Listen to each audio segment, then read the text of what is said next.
नमस्कार, मी भाऊ तोरसेकर. तुम्ही बघत आहात प्रतिपक्ष. मित्रांनो, आता लोकसभेची मतमोजणी होऊन 10 दिवसापेक्षा अधिक काळ गेलेला आहे आणि हळूहळू करत त्याचं जे काय पोस्टमार्टेम विश्लेषण निदान चालू आहे ते ऐकल्यानंतर खरोखरच निकाल आपल्याला कळला आहे का अशी आता माझ्याही मनात शंका यायला लागलेली आहे. याचं कारण असं आहे मित्रांनो, की सामान्यातल्या सामान्य माणसापासून ज्याला पोलस्टर किंवा ओपिनियन पोल वगैरे घेणारे आहेत त्यांच्यापेक्षा सामान्यातल्या सामान्य माणसापर्यंत अनेक जण राजकारणातले जाणकार तयार झालेले आहेत आणि त्यामुळे प्रत्येकजण आपापल्या परीने जे त्याचं आकलन असेल त्यानुसार याचा अर्थ लावत असतो. म्हणजे 4 किंवा 5 तारीखला 4 तारीखला संध्याकाळपासून म्हणजे जेव्हा निकाल स्पष्ट होत आला की बाबा भाजपला स्वतंत्रपणे एकपक्षीय बहुमत मिळत नाही आहे, पण NDAला राष्ट्रीय लोकशाही आघाडी जी गेली 30 वर्षापेक्षा अधिक काळ चालू आहे त्या आघाडीला मात्र बहुमत मिळेल, पण मोदींना आपली मनमानी करता येणार नाही, कदाचित इंडी अलायन्सवाले पण सरकार बनवतील अशी जी चर्चा सुरू झाली होती. मोदी गेले 3रा वेळ मोदी पंतप्रधान होणार नाही इथपासून तर जे सुरू झालं होतं त्यानंतर भाजपच्या या पराभवाचा जो काय सेहरा आहे तो आपल्याच माथी बांधला पाहिजे म्हणून अनेक जण धावत सुटले. महाराष्ट्रात सुद्धा तुम्हाला माहिती आहे की 45+ अशी घोषणा करणारा भारतीय जनता पक्ष तोंडी पडला. त्याचे आमच्यासारखे समर्थक तोंडघशी पडले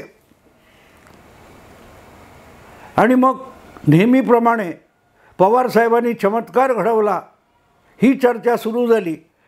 मग हळूहळू सरकत पवारांपासून तो सगळा त्याचं श्रेय हे उद्धव ठाकरेंपर्यंत सरकलं आणि ते अखेरीस नाना पटोलेंपर्यंत येऊन किंवा काँग्रेस पक्षापर्यंत आणि पर्यायाने राहुल गांधींपर्यंत येऊन पोहोचलं. आता साधारण 7 दिवस झाल्यानंतर मला वाटतं भाजपने एक 4-5 दिवसातच आपल्या पराभवाची कबुली देणारी जी काय चर्चा घेतली होती त्यामध्ये उपमुख्यमंत्री आणि महाराष्ट्रातले भाजपचे सर्वोच्च नेते देवेंद्र फडणवीस यांनी आपला पराभव निस्संदिग्धपणे मान्य केला. पण तो पराभव हा विरोधकांनी करण्यापेक्षा आपल्याकडच्याच अनेकांकडून हलगर्जीपणा झाला याची कबुली देत देत पराभव मान्य केला, आकडेवारी मांडली, हे सगळं झालं. आणि आता जवळजवळ 7 दिवस उलटल्यानंतर म्हणजे 10-11 जूनपासून एक नवा पराक्रमी योद्धा समोर आलेला आहे की ज्यांनी महाराष्ट्रात महायुतीला आणि राष्ट्रीय पातळीवर नरेंद्र मोदींना पराभूत केलं. त्याचं सर्व श्रेय एका वेगळ्या माणसाला देण्याची शर्यत सुरू झाली आहे. त्या माणसाचं नाव उपोषण सम्राट मनोज जरांगे पाटील. आणि मनोज जरांगे पाटील यांना श्रेय देण्याची गेल्या काही दिवसात त्यांच्या उपोषणामुळे जी शर्यत माध्यमांमध्ये सुरू झाली आहे ती बघितल्यानंतर आणि ऐकल्यानंतर माझ्यासारखा एक सामान्य माणूस अस्वस्थ होऊन विचार करतो की नेमकं महाराष्ट्रात महायुतीला किंवा देशात NDAला कुठच्या महान पराक्रमी योद्ध्याने हरवलेला आहे. हा जो महान विजय की ज्यामुळे मोदी 3ऱ्यांदा पंतप्रधान झाले, भले बहुमत गेलं असलं तरी, तर त्या पराक्रमाचं श्रेय कोणाचं हे एकदा ठरवा आणि सांगा, हरकत नाही. कारण मोदींना 400 पार जायचं होतं, 370 भाजपचे आणायचे होते, ते साध्य झालेलं नाही. किंबहुना साधं बहुमतसुद्धा मोदींना किंवा भाजपला मिळालेलं नाही. त्यामुळे त्यांचा पराभव झालेला आहे. मग तो नैतिक असो, व्यवहारी असो, कुठलाही असो, तो पराभवच आहे हे भाजपने स्वीकारलंसुद्धा आहे. पण मग हरवणारा कोण? मग अशा वेळेला एक खुळचट कल्पना सांगितली जाते की जनतेनेच निवडणूक हाती घेतली होती. मग इतर वेळेला काय जनता नाही तर कोण निवडणूक लढवतं?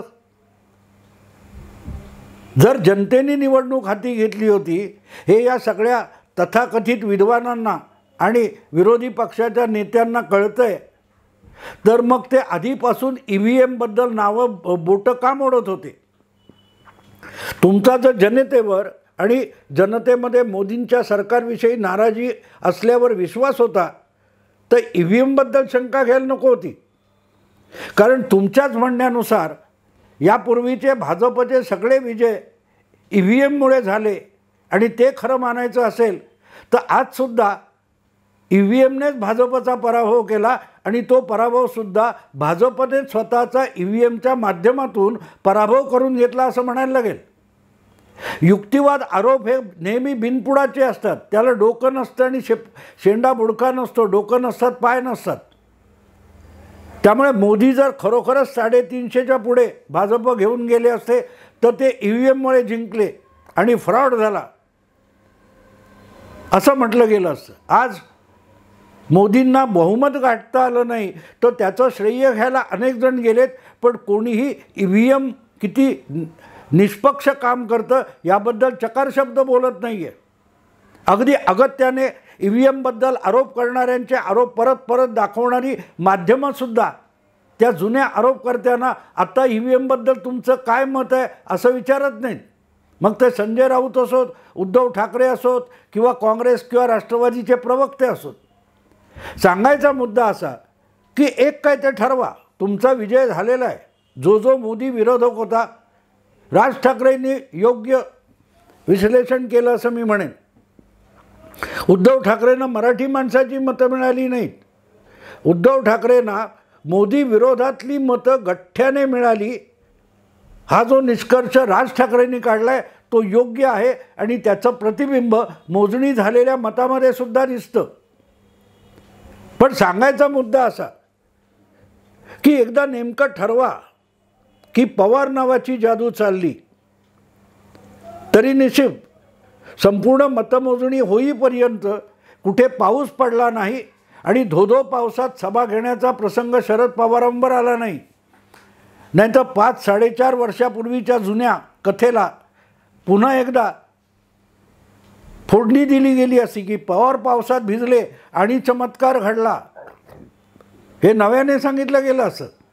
पण सुदैवाने, आमच्यासारख्यांच्या सुदैवाने मतमोजणी होईपर्यंत पावसाने संयम राखला आणि पवारांना पावसात भिजू दिलं नाही. अर्थात पावसात भिजले काय न भिजले काय तरीही पक्ष फुटला असताना 8 जागा लोकसभेत शरद पवारांनी नवे तरुण घेऊन, नवे उमेदवार घेऊन निवडून आणल्या.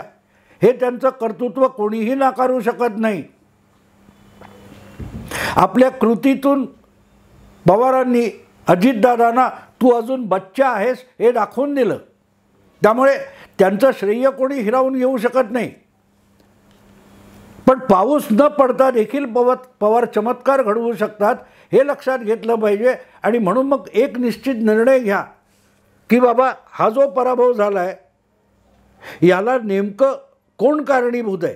जरांगे पाटील की ज्यांनी मराठ्यांना आव्हान केलं होतं पाडायचं त्यांना पाडा आणि त्यामुळे पडलेत ते जरांगे पाटलांमुळेच पडलेत. हा आता गेल्या 2-3 दिवसात आलेला एक नवा निष्कर्ष आहे जो जून 4, 5, 6 तारीखपर्यंत नव्हता, 10 तारीखपर्यंत बिलकुल नव्हता.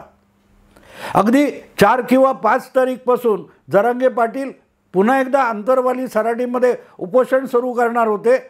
पण त्या उपोषणाच्या बातम्या येत असताना महाराष्ट्रामध्ये महायुतीचा जो पराभव झाला होता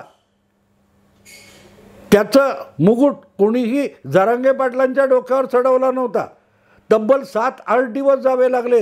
जरांगे पाटील उपोषणाला बसले, सरकारला इशारे द्यायला लागले. अखेरीस सरकारचे 2 मंत्री गेले आणि त्यांनी आग्रह केल्यावर जरांगे पाटलांनी परत एकदा उपोषण सोडलं. पण तोपर्यंत महाराष्ट्रातल्या महायुतीच्या पराभवाला जरांगे पाटील त्यांचं आवाहन आणि त्यांचं उपोषण आंदोलन हेच कारणीभूत होतं. हा शोध लागलेलाच नव्हता, गुलदस्त्यात होता हा विषय. आणि त्यामुळे महाराष्ट्रातल्या राजकारणाला आता जी नवी काय म्हणतात ती वळणं मिळत आहेत, त्यामध्ये प्रत्येकाला सुरसुरी आलेली आहे की विधानसभेच्या सगळ्या जागा लढवायच्या. सगळ्यात पहिल्यांदा उद्धव ठाकरे यांनी आपल्या पदाधिकाऱ्यांना आणि नेत्यांना आदेश देऊन टाकले की 288 जागी कामाला लागा. आता हे म्हणण्याची पद्धत असते की आपापल्या विभागामध्ये पक्षाचं कार्य वाढवा. 4 महिन्यात विधानसभेच्या निवडणुका येत आहेत, त्यामध्ये आपल्याला यापेक्षा अधिक मोठा पल्ला गाठायचा आहे असंच उद्धव ठाकरेंना सांगायचं होतं. पण 288 जागी कामाला लागा हे जेव्हा सरसकट विधान उद्धव ठाकरे करतात, त्याचाही विपर्यास कसा होतो बघा की उद्धव ठाकरे 288 जागा लढवणार. आणि त्यामुळे आता महाविकास आघाडीत फाटाफूट झालेली आहे. याला विपर्यास म्हणतात. म्हणून उद्धव ठाकरे यांनी 288 जागा लढवणार असं कुठेही म्हटलेलं नाही. पण हा ऐकणाऱ्यांनी काढलेला निष्कर्ष आहे आणि तेच उद्धव ठाकरे बोलले असं भासवलं जातं आहे. दुसरीकडे नाना पटोले त्यांनी 150च्या खाली जागा घेणार नाही अशी घोषणा करून टाकली. पण निदान 150 जागांची मागणी केली, याचा अर्थ आपण अजूनही महाविकास आघाडीत आहोत आणि महाविकास आघाडी म्हणूनच विधानसभा लढवताना आपल्याला सर्वात मोठा वाटा मिळाला पाहिजे असा त्यांचा दावा आहे. ते तिकडे झालं नाही तर आणखीन कोणाकोणाचे यायला लागले. राज ठाकरेंनी पण 200-250च्या आसपास जागा लढवणार अशी घोषणा करून टाकली. कारण त्यांनीसुद्धा आपल्या कार्यकर्त्यांना आपापल्या मतदारसंघात आत्तापासून कंबर कसून कामाला लागा म्हणून सांगितलं. याचा अर्थ 250 किंवा जागा ते लढवतील असं बिलकुल नाही आहे. अधिकाधिक जागी कामाला लागा. जिथे आपली ताकद असेल तिथे जागा वाटपात मिळेल, नाही तर आपण स्वबळावर निदान 100-150 तरी जागा लढवू शकतो अशी परिस्थिती निर्माण करा. पण हे समोरचा माणूस बोलतो हे समजून घेण्यापेक्षा आपल्या डोक्यात जी बातमी आणि तिला जो फोडणी घालायची आहे त्या दृष्टीने जर ऐकणारे कान ऐकत असतील तर मेंदू त्या दिशेने चालत जातो. पवारांनी सुद्धा मला वाटतं जयंत पाटलांनी सांगितले आम्ही जास्तीत जास्त जागा लढवणार पण आकडा सांगणार नाही. आणि बरोबर आहे. आघाडी असो किंवा स्वबळावर असो, प्रत्येक पक्ष निवडणुकीमध्ये अधिकाधिक मतं मिळवून आहे त्यापेक्षा अधिक चांगलं यश मिळवण्याच्या प्रयत्नात असतो आणि त्या दृष्टीनेच प्रत्येक पक्षाचा नेता आपलं मतप्रदर्शन करत असतो. पण त्याचा विपर्यास करणं हीच बातमी होते आणि म्हणून मग लोकसभा निवडणुकीच्या निकालाचा सुद्धा नको तितका विपर्यास झालेला. अरे बापरे, केवढाच्या केवढा महायुती आणि NDA मोदींचा दारुण पराभव झाला. मित्रांनो, मतांची टक्केवारी बघितली तर जनतेला मोदी नकोसे झाले होते असं म्हणण्यासाठी फक्त 0.5% मताचा फरक आहे. 0.20-25% म्हणजे 0.5% महायुती आणि महाविकास आघाडी यांना मिळालेल्या एकूण मतामध्ये 2 लाखाचा किंवा 0.5% एवढा फरक आहे. थोडे 0.5% इकडे जास्त झाला असता तर महाविकास आघाडीला नाकारलं असं म्हणता येत नसतं. पण अर्धवट अकलेचे लोक असे निष्कर्ष काढत असतात कारण त्यांची समज तेवढी असते, त्यांची अक्कलच तेवढी असते. असो, सांगायचा मुद्दा असा की हा जो काय पराभव केला आहे तो कोणी केला आहे, तो एका फॅक्टरने केलेला नसतो. त्याच्यामध्ये अनेक घटक काम करत असतात. भाजपच्या आतली संघटनात्मक किंवा नेत्यांमधली बेबंदशाही हा सुद्धा एक काम त्यातला फॅक्टर असतो. आता निकाल लागल्यानंतर महायुतीमधले मंत्री अब्दुल सत्तार म्हणतात दानवेला आपणच पाडलेलं आहे. दानवेला त्यांनी पाडला असा त्यांचा रावसाहेब दानवे भाजपचे आणि त्यावरून खडाजंगी चालू आहे. सत्तार यांना एवढा आत्मविश्वास होता की त्यांचं दानवेंची पटत नाही किंवा भांडण आहे म्हणून त्यांना पाडायचं आहे, तर ते आधीपासून का नाही बोलले किंवा त्या प्रतिमा धानोरकर चंद्रपूरच्या निवडून आलेल्या काँग्रेस खासदार, त्या तर म्हणतात आता या विभागातली तिकीटं मीच देणार आहे. त्यांना पक्षातर्फे उमेदवारी देताना मारामार झाली होती, टाळाटाळ झाली होती. एकूण मुद्दा काय की जे काय घडून गेले ते घडून गेल्यावर प्रत्येकजण आपले बाण हवेत सोडतोय आणि आपलाच कसा लक्षवेध झालेला आहे हे सांगण्याचा प्रयत्न करतोय. आणि या अशा सगळ्यामध्ये जर श्रेय द्यायचं सगळ्यात मोठं तर ते शरद पवारांना द्यायला लागेल. आणि त्यांचं अभिनंदन मी सुद्धा स्वतंत्र व्हिडिओ बनवून केलेला आहे की महाविकास आघाडीमधून लोकसभेची निवडणूक लढवताना आणि नव्याने पक्ष उभा राहायचा आहे हे नेमकं लक्ष डोळ्यासमोर ठेवून कमीत कमी जागा घेतल्या, नवनवे उमेदवार शोधून काढले आणि 10 पैकी 8 जागा 80% यश मिळवून दाखवलं या वयात. त्यामुळे खरोखरच महाविकास आघाडीच्या यशाचं श्रेय कोणाला द्यायचं असेल तर ते शरद पवारांना दिलं पाहिजे. कारण बाकीचे मित्र पक्ष गडबडलेले असतानासुद्धा आणि आपला पक्ष पूर्णपणे विकलांग झालेला असताना, दुबळा झालेला असताना पवार ठामपणे उभं राहिले आणि नंतर बोललेले नाहीत. अगदी पहिल्यांदा बोलले होते की निशाणी गेली, नाव गेलं तरी नव्याने पक्ष उभा करता येतो. यापूर्वी 2-3दा आपण हे केलेलं आहे. हे पवार आधी बोललेले आहेत आणि नंतर करून दाखवलं आहे. तर महाराष्ट्रातल्या निकालाचं श्रेय द्यायचं असेल तर ते शरद पवारांना द्यायला लागेल. सगळ्यात आघाडीमध्ये सगळ्यात छोटा हिस्सा त्यांनी स्वतःकडे घेण्याचा समजूतदारपणा दाखवला. 21 जागा घेऊन उद्धव ठाकरेंनी काय साध्य केलं? 21 पैकी निम्मे 10 जागासुद्धा त्यांना जिंकता आल्या नाहीत. पण 10 जागा घेऊन शरद पवारांनी 8 जागा जिंकून आणल्या. काँग्रेसने 17 पैकी 14 आणले असं म्हटलं पाहिजे. हे मी एवढ्यासाठी सांगतोय की राजकारण समजावताना किंवा राजकारणाचं विश्लेषण करताना वास्तवाचं भान राखलं पाहिजे. 5 वर्षापूर्वी 4.5 वर्षापूर्वी विधानसभा निवडणुकीत शरद पवार पावसात भिजले आणि चमत्कार झाला. हा निव्वळ थोतांडाचा प्रकार होता. असं काही झालं नव्हतं. पण तेव्हा पवारांचं खोटं नाटक कौतुक करणारे जे होते ते आज खरोखर पवारांनी मोठं यश मिळवल्यानंतर इतरांच्या गळ्यातही हार घरात सुटले. जरांगे पाटील, आणखीन कोण कोण नाही. महाविकास आघाडीत अक्षरशः तंबूचा मुख्य खांब असतो तसं शरद पवार उभे राहिले. आपली पडती बाजू घेऊनसुद्धा, कमी जागा घेऊनसुद्धा त्यांनी मोठं यश मिळवून दाखवलेलं आहे. आज महाराष्ट्रात बघायला गेलं तर महाविकास आघाडीमध्ये सगळ्यात मोठा हिस्सा आपल्याला मिळाला पाहिजे. कारण आपण ज्या जागा घेतो ते निवडून आणतो हे शरद पवारांनी दाखवलेलं आहे. त्यांच्या खालोखाल काँग्रेस, अर्थात काँग्रेसला स्वतःचं कर्तृत्व नाही, त्यांना परिस्थितीने दिलेलं जीवदान आहे. पण सगळ्यात मोठं नुकसान उद्धव ठाकरे यांचं झालेलं आहे. कारण मी यापूर्वी सांगितलं की मूळ शिवसेनेची मतं जी होती त्यातली 2/3 तिनातली 2 मतं शिंदेंकडे गेलेली आहेत. 1 मत उद्धव ठाकरेंकडे उरलेलं आहे. आणि राज ठाकरे म्हणतात तसं मोदी विरोधातल्या मतांवर उद्धव ठाकरे इतकं यश मिळवू शकलेत आणि ते विधानसभेत टिकणारं यश नाही आहे. कारण जो मतदार, अगदी मतदारसंघ बघून कळतं की मुस्लिम बहुल विधानसभा क्षेत्रामध्ये उद्धव ठाकरेंच्या उमेदवाराला झुकतं माप मिळालेलं आहे.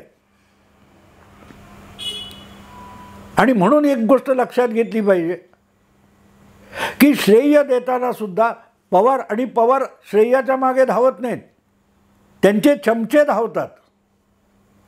आणि आज पवारांचं कौतुक केलं पाहिजे ते विसरतात. पण असो, या सगळ्यामध्ये जरांगे पाटलांचा हिस्सा किती हेही तपासून बघितलं पाहिजे. आणि असेल तर तो पहिल्या दिवशी का कळला नव्हता? आता जरांगे पाटीलही त्या सगळ्या चर्चेनी आक्रमक झालेले आहेत आणि उपोषण सोडून 288 जागा लढवायच्या तयारीला लागलेले आहेत. म्हणजे निदान घोषणा केलेली आहे. आणि इथेच गडबड होते कारण फरक फक्त 0.5% आहे. भाजपचे असो महायुतीचे लोक असो तुलनेने आळशी बसले किंवा गाफील राहिले त्याची किंमत त्यांना मोजावी लागलेली आहे. त्यामुळे थोडासा अधिक मेहनत घेतली आणि 4-5% मतं वाढवून घेतली तर सगळाच्या सगळा गेम उलटा पालटा होऊ शकतो. त्याचा एक वेगळा व्हिडिओ मी करणार आहे, अगदी विधानसभा वाईज सांगणार आहे. कारण लक्षात ठेवा, आजसुद्धा इतका पराभव झाल्यानंतर महायुतीला 125 जागी विधानसभेच्या लोकसभेच्या मतदानात 125 विधानसभा क्षेत्रामध्ये महायुती आघाडीवर आहे आणि 157 जागी महाविकास आघाडी पुढे आहे, मताधिक्य आहे. पुढे फक्त काय तो 32 जागांचा फरक आहे. तो भरून काढणं अवघड नाही आहे, अवघड नाही आहे. आणि भाजपसारख्या अतिशय घट्ट विणलेली संघटना हाताशी असलेल्या पक्षाला आणि महायुतीला ते अजिबात अवघड आहे असं मला वाटत नाही, अजिबात अवघड नाही आहे. आणि म्हणून एवढं यश लोकसभेत मिळवलं तरी त्याच्या दुप्पट मेहनत हे यश टिकवण्यासाठी विधानसभेच्या वेळेला महाविकास आघाडीच्या पक्षांना दुप्पट मेहनत करावी लागेल तर हे यश टिकेल. नाहीतर ते 157 जागांचं दिसणारं जे मताधिक्य आहे ते घसरगुंडी होऊन 100च्या आत पण येऊ शकतं, हे विसरता कामा नये. पण आज हा विषय मांडण्याचं कारण असं की एकदा काय ते ठरवून टाका की महायुतीला मराठा आरक्षणासाठी उपोषण करणारे जरांगे पाटील यांनी पाणी पाजलं की शरद पवारांनी पाजलं. एक त्याच्यावर निर्णय घ्या आणि त्याप्रमाणे बोला. आत्ता इथेच थांबतो. आवडलं लाईक करा, शेअर करा, सबस्क्राईब करा. नमस्कार.